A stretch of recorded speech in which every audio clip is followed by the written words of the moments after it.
stamina. And she'll need it, because Olga Korbut is facing her toughest challenge yet. Did you understand why your parents sent you here? Yes. Why? Because of Chernobyl. It's have many radiation there, and many people are, the children are dying.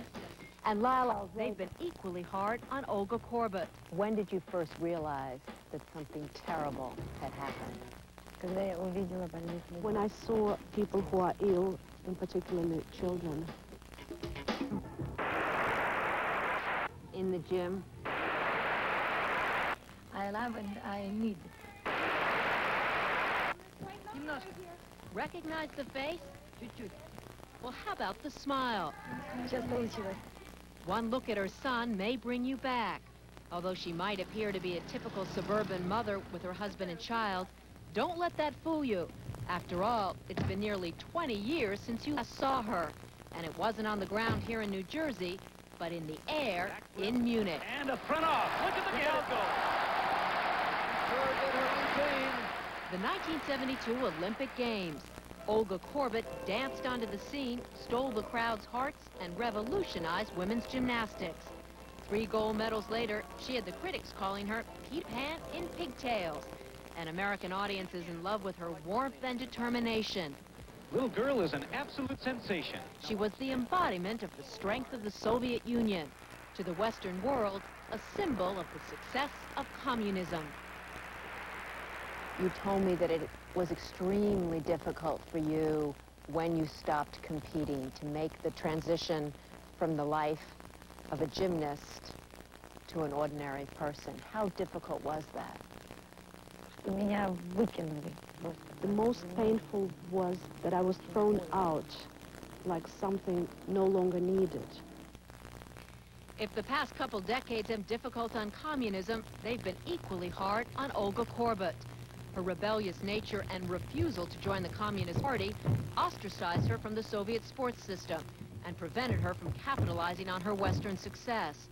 Today, at the age of 36 and long since retired from competitive gymnastics, she has retained much of her poise and stamina. And she'll need it, because Olga Korbut is facing her toughest challenge yet.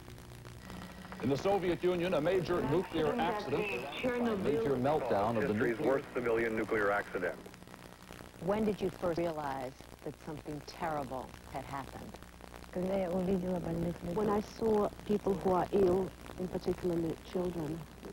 And when I saw the people who are doomed, who are sick, very sick. At 1:24 a.m. on April 26, 1986, a series of blasts in Reactor 4 of the Chernobyl power plant spewed 50 tons of volatile nuclear particles, 10 times the fallout of Hiroshima, across Belarusia, Western Russia, and the Ukraine. Korbut, her husband Leonid, and son Richard lived in Minsk, Belarusia, only 180 miles from Chernobyl.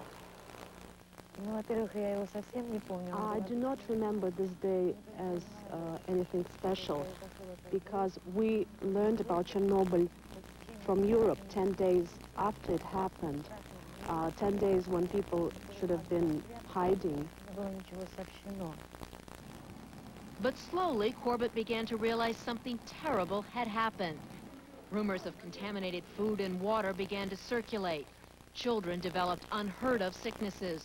And parents appeared on her doorstep, pleading for Korbut to use her influence to help. Olga's life in Minsk would never be the same again. There was no joy in Minsk? No. This question I understood. The only sadness? Yes. Korbut herself began to suffer health problems, but they were mild compared to the sickness around her. 4 million people in her area are now thought to be in high-risk groups for cancer and other diseases. Yes, one of my neighbors died, a very young person, 32 years old, very healthy, and never suffered from anything before the Chernobyl. As friends gave birth to children with unusual birth defects, Korbut began to fear not just for the health of her only child, but for the life of the future child she and her husband so desperately wanted. And all doctors in the hospitals told me that if it's possible, the children should be taken away, all children. Korbut couldn't send all the children away, but she did the toughest thing a mother could do. She packed up her only son, Richard, and sent him off to live with friends in the United States, while she stayed behind to help. Was there one incident that happened that made you, Olga Korbut, decide that you had to get involved, that made you know you had to be involved?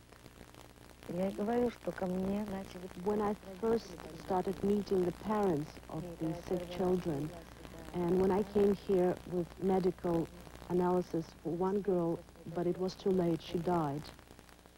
For months, Korbut tried in vain to draw support and attention to the disaster's victims.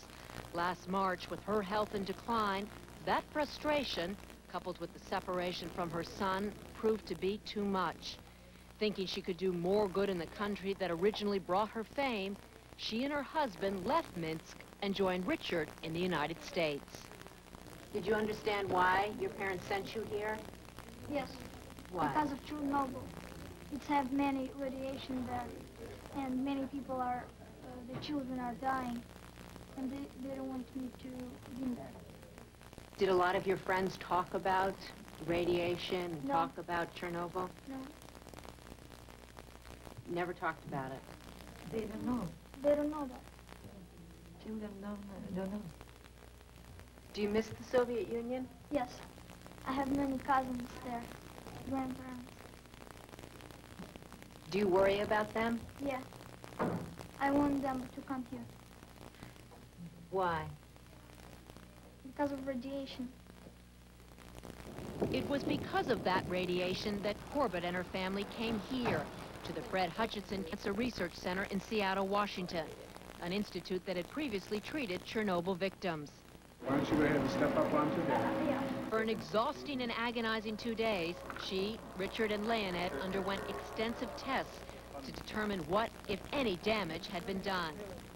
How anxiety-causing was that trip to Seattle? Я вообще оптимист по натуре.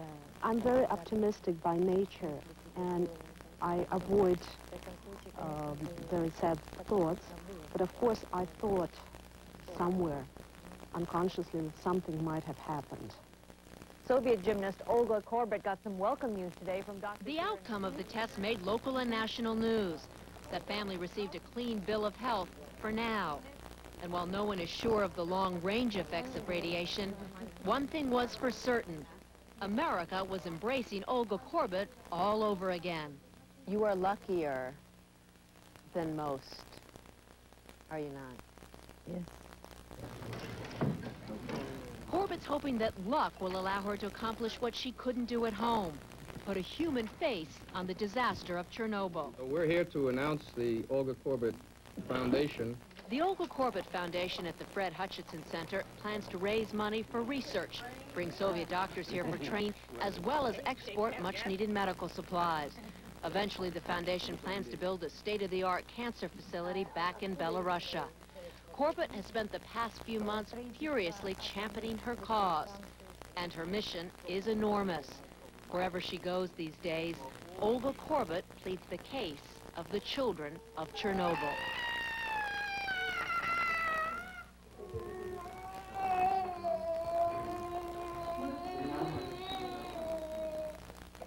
Olga Korbut is convinced that she can do for the people of Chernobyl what she did for women in gymnastics back in 1972. She does plan to return to Minsk, but not until she can deliver hope.